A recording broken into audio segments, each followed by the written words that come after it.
Chapter 10, The Pornographic Film.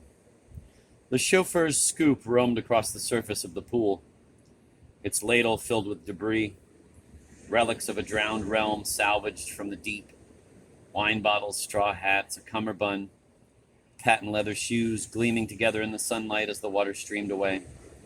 Miguel decanted each netful onto the marble verge, respectfully laying out the residues of a vanished evening.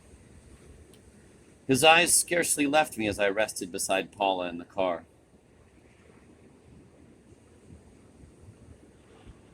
I listened to Cabrera's noisy seat hunting the palm-lined avenues below the Hollinger estate. His departure seemed to expose us again to the full horrors of the burned mansion. Paula's hands gripped the upper quadrant of the steering wheel, fingers tightening and relaxing. The house was behind us, but I knew that her mind was roving through its gutted rooms as she carried out her own autopsies on the victims. Trying to reassure her, I put my arm around her shoulders. She turned to face me, smiling in a distracted way, like a doctor only half aware of the attentions of an amorous patient. Paula, you're tired. Shall I drive? I'll leave you at the clinic and take a taxi from there. I can't face the clinic. She leaned her forehead against the wheel. Those desperate rooms. I'd like everyone in Estrella de Mar to walk around them. I keep thinking of all those people who drank Hollinger's champagne and thought he was just another old blimp with an actressy wife. I was one of them. But you didn't start the fire. Remind yourself of that. I do. She sounded unconvinced.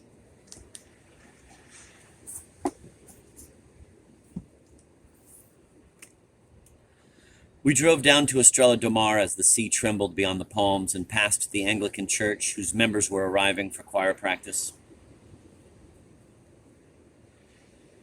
At the sculpture studio, another young Spaniard in a posing pouch flexed his pectorals for the earnest students in their artists' smocks.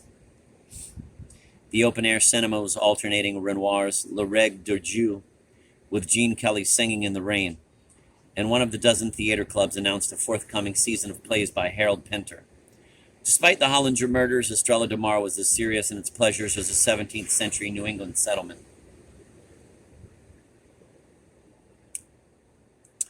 From the balcony of Frank's apartment, I looked down at the swimming pool where Bobby Crawford, megaphone in hand, was training a team of women butterfly swimmers. He raced along the verge, cheerfully bellowing instructions to the 30-year-olds who wallowed in the chaotic water. His commitment was touching, as if he genuinely believed that every one of his pupils had the ability to become an Olympic champion. That sounds like Bobby Crawford. Paula joined me at the rail. What's he up to now? He's exhausting me, all his physical keenness in that thudding tennis machine.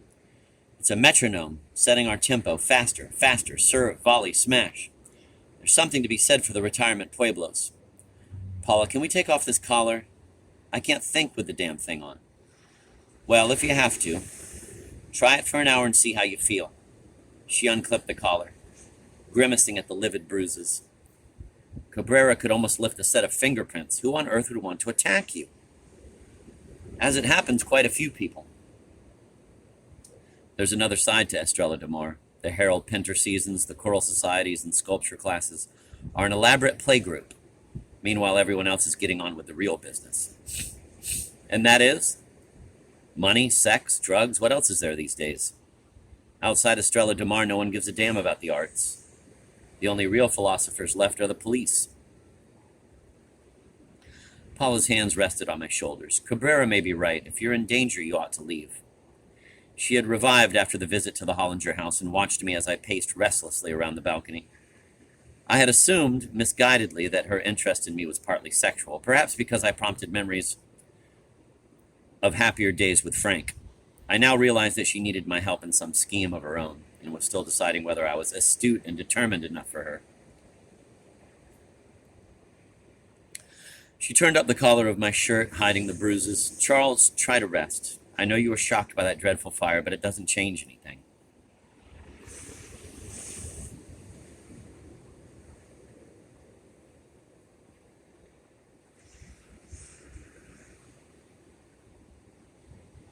I'm not so sure. In fact, I think it changes everything. Think about it, Paula. This morning we were looking at a snapshot taken a few minutes after 7 o'clock on the Queen's birthday. It's an interesting picture. Where are the Hollingers?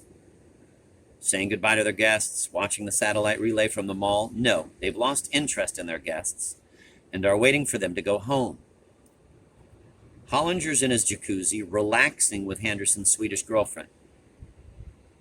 She is pregnant with someone's child. Hollinger's? Who knows? He may have been fertile. Mrs. Hollinger is sharing a bed with the male secretary, playing some very weird games with a pair of her shoes. Their niece is shooting up in her bathroom. It's quite a menage.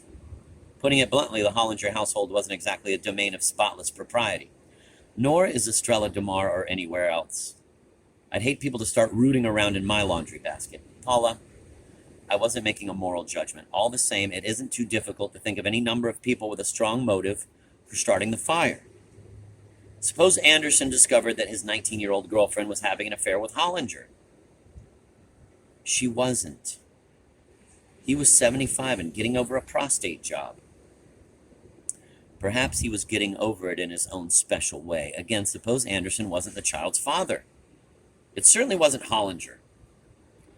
It might have been anyone. This is Estrella DeMar. People here are having sex too, though half the time they don't realize it. What if the father was the shady psychiatrist, Dr. Sanger? He might have decided to teach Hollinger a lesson and not realize that Bibi was lying in the jacuzzi with him. Unbelievable. Paula roamed around the sitting room, feet tapping to the sounds of the tennis machine. Besides, Sanger isn't shady. He was an influence for good over Bibi. She stayed with him in the dark days before her collapse. I sometimes meet him at the clinic. He's a shy, rather sad man, with a taste for playing the guru to young women. Then there are Mrs. Hollinger and Roger Sansom and their shared shoe fetish. Perhaps Sansom had a hot-tempered Spanish girlfriend with a fiery taste in revenge who resented his infatuation with this glamorous film star. That was 40 years ago. She was a glorified starlet with a posh voice. The Alice Hollinger who lived in Estrella DeMar was rather motherly. Finally, there's the niece, watching her last TV program as she shoots up in the bathroom. Where there are drugs, there are dealers. As a group, they get paranoid over even a penny owed to them. You can see them outside the disco every night. I'm amazed at Frank putting up with them. Paula turned to frown at me, surprised by this first overt criticism of my brother. Frank was running a successful club. Besides, he was tremendously tolerant about everything. So am I. Paula, I'm pointing out that there are any number of possible motives for the arson attack. When I first went to the Hollinger house, there seemed no reason why anyone should set fire to it. Suddenly, there are too many reasons. Then why hasn't Cabrera acted? He has Frank's confession. As far as the police are concerned, the case is closed. Besides, he may assume that Frank had strong motives of his own, probably financial. Wasn't Hollinger a major shareholder in the Club Nautico? Along with Elizabeth Shand. You stood next to her at the funeral.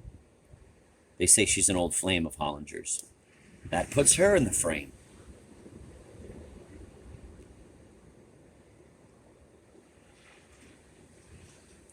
She may have resented his affair with Bibi. People do the strangest things for the most trivial reasons. Perhaps too many perhapses. Paula tried to calm me, sitting me in the leather armchair and putting a cushion behind my head. Be careful, Charles. The next attack on you could be far more serious. I've thought about that. Why should anyone want to frighten me? It's conceivable that the attacker had just arrived in Estrella DeMar and thought I was Frank. He may have been given a contract to kill Frank or severely injure him. He realized who I was and broke off. Charles, please. Confused by all this speculation, Paula stepped onto the balcony. I stood up and followed her to the rail. Bobby Crawford was still urging on his butterfly swimmers, who waited at the deep end, eager to hurl themselves once again into the exhausted water.